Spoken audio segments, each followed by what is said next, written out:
Iran का सुबह सवेरे अब तक का सबसे बड़ा हमला। सेहूनी मीडिया का दावा, इसराइल पर 100 मिसाइल दाग दिए। तल अबीब, बैतुल मुकद्दस, हैफा, एलात में धमाकों की गूंज। ईरानी मीडिया के मुताबिक हैफा पावर प्लांट पर हमले के बायस वस्ती इसराइल में बिजली बंद। गुज़श्ता रोज होने वाले हमले में राफेल मिलिट्री कंपनी तबाह हो गई। हैफा में 2, तल अबीब में 1 इमारत तबाह। तल अबीब और यरूशलेम समेत कई शहरों में खतरे के सायरन बजने लगे। कैसरिया में वज़ीर आज़म नेतन्याहू का घर भी ईरानी मिसाइल का निशाना बना। हदीरा के पावर स्टेशन पर हमले की इतलात। इसराइली काबीना का खुफिया जगह पर हंगामी इजलास। कौमी एमरजेंसी में 30 जून तक तौसी की मंजूरी। इसराइली सदर और वज़ीर आज़म का बैत-ए-याम में ईरानी हमले का निशाना बनने वाली इमारत का दौरा। हमलों में मजमूई तौर पर 17 इसराइली हलाक, 500 से ज़ायद जख्मी हुए। मुतादिद की हालत तशवीशनाक।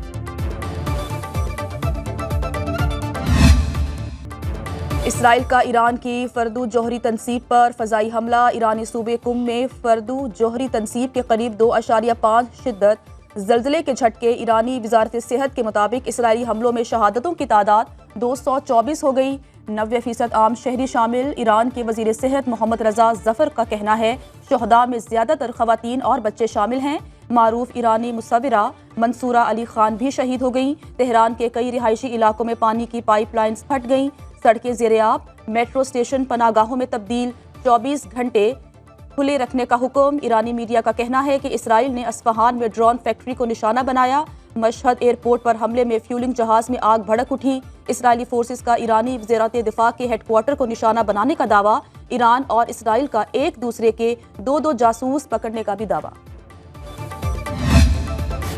अमरीकी सदर डोनाल्ड ट्रंप का ईरान और इसराइल में जल्द अमन मुआहिदा कराने का ऐलान। मीडिया टॉक में कहा मुलाकातें और टेलीफोनिक राब्ते जारी हैं। ईरान और इसराइल में जल्द अमन होगा। ये वैसा ही मुआहिदा करेंगे जैसा भारत और पाकिस्तान में कराया। रूसी सदर पुतिन ने ईरान इसराइल तनाज़े हल कराने के लिए सालिसी की पेशकश की। मुमकिन है अब ईरान इसराइल कशीदगी में मुदाखलत करे। इसराइल के ईरान पर हमले अमेरिका का कोई किरदार नहीं। ईरान ने जारहियत की तो अमेरिका पूरी कुव्वत से खौफनाक जवाब देगा। अमेरिका इसराइल के दिफा में हिमायत जारी रखेगा। ट्रंप का इसराइल के ईरान पर हमले रोकने से मुतालिक सवाल का जवाब देने से गुरेज। तुर्क सदर उर्दवान का ट्रंप से राब्ता। कशीदगी कम करने के लिए फौरी सिफारती इक़दामात पर इत्तफाक।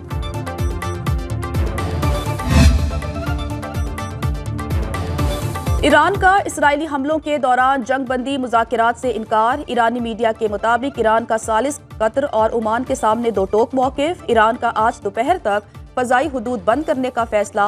अस्फ़हान, तबरेज़, करमानशाह, अहुज़ार और में दिफाई निज़ाम फ़ाल कर दिया गया। ईरानी पासदारान इनक़लाब ने इंटेलिजेंस चीफ मोहम्मद काज़मी और नायब हसन की शहादत की तस्दीक कर दी। दूसरी जानिब इसराइल की जानिब से ईरानी सुप्रीम लीडर को निशाना बनाए जाने का खदशा। आयतुल्ला खामनाई और उनकी फैमिली हिफाजती बंकर में चले गए। ईरानी मीडिया के मुताबिक ज़ेरे ज़मीन बंकर तेहरान के इलाके रोज़ियान में हैं।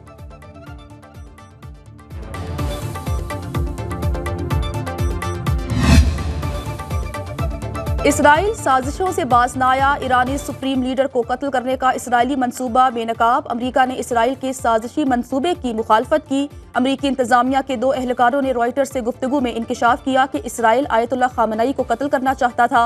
अमेरिकी सदर डोनाल्ड ट्रंप ने ईरानी सुप्रीम लीडर के कत्ल के मंसूबे में इसराइल का साथ नहीं दिया। इसराइली वज़ीर आज़म का आयतुल्ला खामनाई के कत्ल की साजिश से मुतालिक सवाल का जवाब देने से इनकार। कहा तेहरान जल रहा है। इसराइली कार्रवाइयों से ईरान में हुकूमत तब्दील हो सकती है।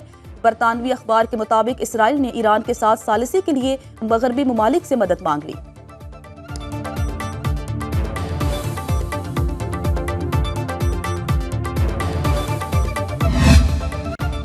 मुस्लिम दुनिया ने इसराइल को ना रोका तो दीगर मुल्क भी उसका शिकार होंगे। मुस्लिम ममालिक इसराइली जारहियत के खिलाफ खड़े हों। काबीना इजलास से खिताब करते हुए ईरानी सदर मसूद पज़ेश्कियान ने कहा ईरान के खिलाफ इसराइल की जंग में अमेरिका बराह रास्त शरीक है। हमने जंग शुरू नहीं की। इसराइली हमलों का फैसला कुन जवाब दिया। हमारी अफवाज ने अब तक सेहूनी जारहियत का मुहक्किम और मुनासिब जवाब दिया। इसराइली जारहियत जारी रही तो मजीद सख्त जवाब दिया जाएगा। इराक अपनी सरहदों और फ़ज़ाई हुदूद की हिफाजत मजीद सख्त करे। इराकी फ़ज़ाई हुदूद से इसराइली जारहियत आलमी कवानीन की पामाली हैं। इराकी वज़ीर आज़म का ईरानी सदर से राब्ता। मुकम्मल ताउन की यकीन दहानी। دنیا کو اسرائیل کی جوہری صلاحیت کے بارے میں ہوشیار اور خوفزدہ ہونا چاہیے۔ اسرائیل واحد ملک ہے جو عالمی جوہری نظم و ضبط کا پابند نہیں۔ وزیر دفاع خواجہ آصف کا ٹویٹ، پوسٹ میں لکھا، مغرب کو اسرائیل کی طرف سے پیدا ہونے والے تنازعات کی فکر کرنی چاہیے۔ اسرائیل کی سرپرستی کے تباہ کن نتائج ہو سکتے ہیں۔ اسرائیل ایٹمی عدم پھیلاؤ کے معاہدے NPT کا فریق نہیں۔ اسرائیل کا جوہری پروگرام مکمل طور پر بغیر نگرانی اور غیر ذمہ دارانہ ہے، جو عالمی امن کے لیے خطرناک صورتحال ہے۔ ایران میں موجود پاکستانیوں کا محفوظ انخلاء جاری۔ نائب وزیر اعظم اسحاق ڈار کا کہنا ہے 450 پاکستانی زائرین کو بحفاظت ایران سے نکال لیا۔ ایران میں پاکستانی سفیر مدثر ٹیپو نے سنو نیوز سے گفتگو میں بتایا، ایران میں اس وقت 4,500 پاکستانی زائرین موجود ہیں۔ 155 پاکستانی طلبہ کو بسوں پر وطن واپس روانہ کر دیا۔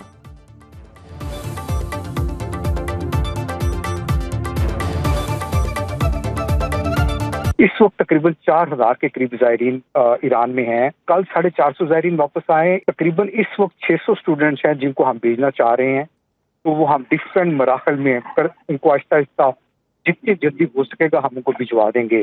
زائرین اس وقت کے نمبر کے مطابق زائرین کا نمبر اپ اینڈ ڈاؤن ہوتا رہتا ہے۔ جی مولانا فضل الرحمان کا ایران کے شانہ بشانہ کھڑا ہونے کا اعلان، کہتے ہیں ہم جنگ کے حامی نہیں، امن کے دائیں ہیں۔ ایران اسلامی برادری کا حصہ ہے، اس پر حملے کی مذمت کرتے ہیں۔ کل پاکستان یا سعودی عرب کی باری بھی ہو سکتی ہے۔ نیتن یاہو جنگی مجرم ہے، اگر اس نے حرمین شریفین کی طرف قدم بڑھائے تو ہر مسلمان میدان میں اترے گا۔ حیدرآباد میں ملین مارچ سے خطاب، کہا ہم نے سندھ میں بھی امن قائم کرنا ہے، ہم نہ ہو تو معیشت اور کاروبار نہیں ہو سکتا۔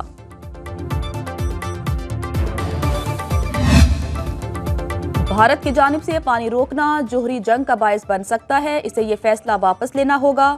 جرمن نشریاتی ادارے کو انٹرویو میں بلاول بھٹو نے کہا، سندھ طاس معاہدے کی کھلی خلاف ورزی ہمارے لیے ریڈ لائن ہے، پانی روکنا تو دور، اس کی دھمکی دینا بھی اقوام متحدہ کے چارٹر کی خلاف ورزی ہے۔ پاکستان میں دہشت گردی کے واقعات میں بھارت کے ملوث ہونے کے متعدد ثبوت موجود ہیں۔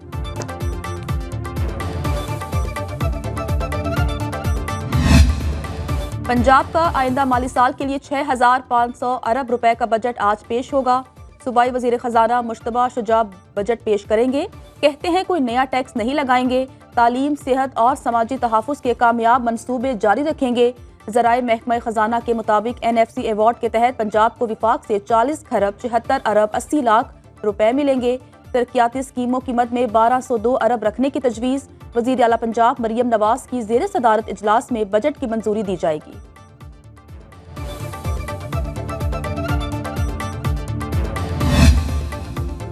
اگلے 15 روز کے لیے پیٹرولیم مصنوعات 7.5 روپے لیٹر سے زائد مہنگی، حکومت نے پیٹرولیم مصنوعات کی قیمتوں میں اضافہ کر دیا۔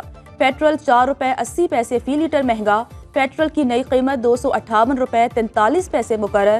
ہائی سپیڈ ڈیزل کی قیمت 7 روپے 95 پیسے فی لیٹر بڑھا دی گئی، نئی قیمت 262 روپے 59 پیسے ہو گئی۔ وزارت خزانہ نے قیمتوں میں اضافے کا نوٹیفیکیشن جاری کر دیا۔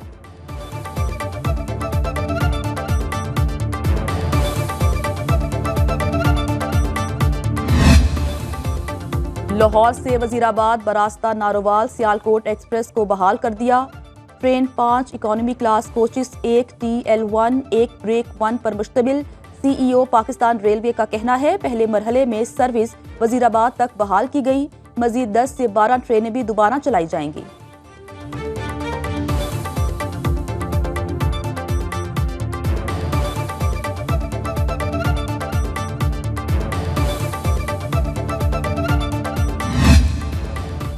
کراچی کے مختلف علاقوں میں بارش، اوباڑو، ہب اور اوتھل میں تیز ہواؤں کے ساتھ برسات، ساہیوال، پاک پتن، عارف والا، اوکاڑا، دیپال پور میں گھٹائیں برسیں۔